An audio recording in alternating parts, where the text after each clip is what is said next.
Today, let's create my picnic quilt pattern that uses fat quarters and only fat quarters.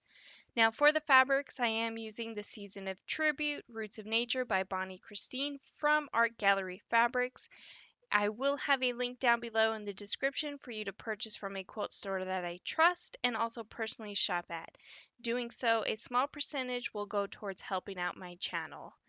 Now go ahead and iron all your fat quarters flat, and then with each fat quarter you are going to cut one 8.5 inch by 16.5 inch rectangle and four 4.5 inch by 8.5 inch rectangles. Now this pattern is perfect for those large prints or for that special fabric that you just don't want to cut into small little pieces.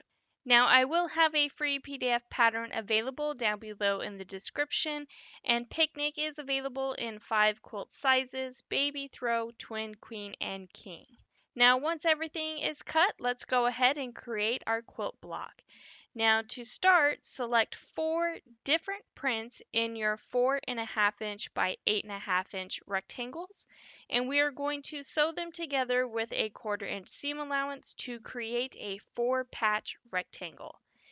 Then lastly, you are going to take that 8.5 inch by 16.5 inch rectangle that is a different print from your 4-patch fabrics, and you are going to sew it to the left side, and you're done.